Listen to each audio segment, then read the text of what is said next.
महाराष्ट्र के सीएम उद्धव ठाकरे के खिलाफ अपशब्द इस्तेमाल करने के आरोप में गिरफ्तार केंद्रीय मंत्री नारायण राणे को महाड कोर्ट से मिली जमानत। पुलिस ने 7 दिन की कस्टडी मांगी थी, लेकिन कोर्ट ने उनकी जमानत अर्जी मंजूर कर ली। जमानत मिलने के बाद सुबह करीब 4:45 बजे मुंबई में अपने घर पहुंचे केंद्रीय मंत्री नारायण राणे। रिहाई पर समर्थकों ने मनाया जश्न, मिठाई भी बांटी। केंद्रीय मंत्री नारायण राणे को नासिक पुलिस ने नोटिस भेजा। नोटिस में पुलिस ने 2 सितंबर को पेश होने के लिए राणे को कहा है। शिवसेना ने अपने मुखपत्र सामना में नारायण राणे पर साधा निशाना। छेद वाला गुब्बारा शीर्षक वाले संपादकीय में लिखा, मुख्यमंत्री का पद एक संवैधानिक पद है और इसका अपमान करने वालों को बर्दाश्त नहीं किया जाएगा। सामना के संपादकीय में नारायण राणे पर छपे लेख के बाद बीजेपी का वार। राम कदम ने कहा, महाराष्ट्र सरकार का घमंड काम कर रहा है। शिवसेना सत्ता का दुरुपयोग करती है और हर बार कोर्ट तमाचा मारती है। हंगामा करने वाले कार्यकर्ताओं से मिले सीएम उद्धव। कल राणे के खिलाफ जोरदार विरोध प्रदर्शन किया था। आज सीएम उद्धव आदित्य ठाकरे ने इन लोगों से मुलाकात की है। बीजेपी और शिवसेना के बीच आज भी देखने को मिल सकता है तनाव।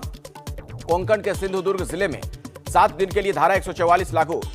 राणे परिवार का गढ़ माना जाता है सिंधुदुर्ग जिला। केंद्रीय मंत्री नारायण राणे के खिलाफ महाराष्ट्र के नासिक, पुणे, महाड और ठाणे जिले में दर्ज की गई है 4 एफआईआर। राणे को कल रत्नागिरी जिले के चिपलून से हिरासत में लिया गया था, जिसके बाद उनकी गिरफ्तारी हो गई थी। मुंबई में नारायण राणे के घर के बाहर शिवसेना और बीजेपी कार्यकर्ताओं में हिंसक झड़प मामले में केस दर्ज। सांता क्रूज पुलिस स्टेशन में 40 से 50 अज्ञात लोगों पर एफआईआर दर्ज की गई। नारायण राणे की गिरफ्तारी पर तेज होती सियासत। बीजेपी अध्यक्ष जेपी नड्डा ने गिरफ्तारी को संवैधानिक अधिकारों का हनन बताया। कहा, ऐसी कार्रवाई से न डरेंगे न दबेंगे, लोकतांत्रिक तरीके से लड़ेंगे। शिवसेना के संजय राउत ने एबीपी न्यूज से कहा, सत्ता का दुरुपयोग नहीं कर रहे हैं। एक केंद्र का मंत्री सीएम को मारने की धमकी देगा तो एक्शन तो होगा। इस तरह की भाषा का प्रयोग मोदी जी के खिलाफ होगा तब भी सड़क पर उतरेंगे।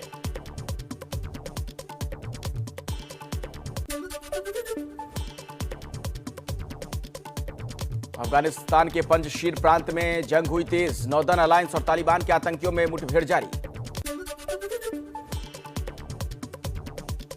अफगानिस्तान पर कब्जा करने के बाद अब तालिबान और तालिबानियों के समर्थक पीओके का रुख कर रहे हैं। पीओके के कई हिस्सों में तालिबान के समर्थन में रैली निकाली गई। सूत्रों के मुताबिक रैलियों में तालिबान के समर्थन में नारे लगे, तालिबानियों के झंडे भी लहराए।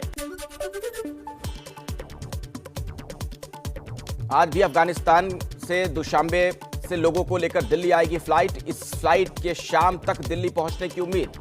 सरकार ने इस ऑपरेशन को ऑपरेशन देवी शक्ति नाम दिया है।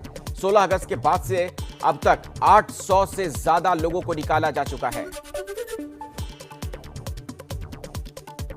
तालिबान ने मुल्ला अब्दुल कय्यूम जाकिर को अफगानिस्तान का कार्यवाहक रक्षा मंत्री नियुक्त किया। अब्दुल कय्यूम क्यूबा में मौजूद अमेरिकी जेल में कैदी था। अफगानिस्तान के इस्लामी अमीरात के प्रवक्ता कारी यूसुफ अहमदी को भी बड़ी तालिबान ने जिम्मेदारी सौंपी। कारी को सरकार के मीडिया सेंटर का चीफ नियुक्त किया गया। तालिबान ने अफगानी नागरिकों के देश छोड़ने पर रोक लगाई। सिर्फ विदेशी नागरिकों को अब काबुल एयरपोर्ट जाने की इजाजत। तालिबानी प्रवक्ता जबुल्ला मुजाहिद बोला, अमेरिका भी अब अफगानियों का रेस्क्यू ऑपरेशन रोके। काबुल एयरपोर्ट से फिर आई ताबड़तोड़ हवाई फायरिंग की तस्वीरें। तालिबानी लड़ाकों के अलावा अमेरिका और ब्रिटेन के जवानों ने एयरपोर्ट के बाहर जुटी भीड़ को तितर बितर करने के लिए हवाई फायरिंग की। तालिबान की फिर अमेरिका को धमकी। कहा, अमेरिका 31 अगस्त तक हर हाल में अफगानिस्तान छोड़ दे। काबुल अफगानी नागरिकों को देश से छोड़ने को ना कहे अमेरिका। तालिबान ने अपने लड़ाकों को पंजशीर से वापस काबुल बुलाया। कहा, डरो लड़ो मत, वापस आ जाओ। तालिबान पंजशीर में शांति से समस्या के समाधान के लिए प्रतिबद्ध। तालिबान का नया प्रोपेगेंडा वीडियो सामने आया। आतंक के साए में स्कूल में दाखिल होती दिखी बच्चियां। जहां लड़ाकों के हाथों में नहीं दिखी बंदूक, तालिबान दुनिया को यह दिखा रहा है कि उसके राज में बच्चियां पढ़ रही हैं। G7 की बैठक में तालिबान पर आर्थिक प्रतिबंध की बात से भड़का चीन। कहा, अतीत के फैसले से सबक लेना जरूरी। विश्व बैंक ने भी अफगानिस्तान की आर्थिक मदद रोकी। अफगानिस्तान से भारत आए सिख और हिंदू शरणार्थियों के लिए दिल्ली सिख गुरुद्वारा प्रबंध कमेटी ने भारत की नागरिकता देने की मांग की। इसके लिए केंद्रीय गृह मंत्री अमित शाह को चिट्ठी लिखी। कोरोना की तीसरी लहर की आहट के बीच बिहार में पंचायत चुनाव की तारीखों का ऐलान। 24 सितंबर से 12 दिसंबर के बीच 11 चरण में होंगे चुनाव। कोरोना वायरस के देश में पिछले 24 घंटे में 37,593 नए केस आए हैं। 648 लोगों की मौत हुई। 34,000 से ज्यादा मरीज ठीक हुए।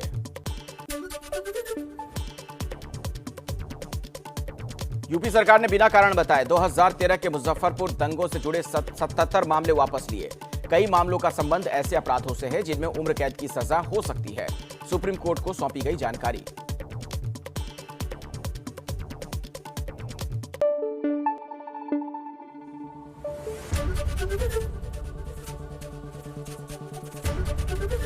एबीपी न्यूज आपको रखे आगे।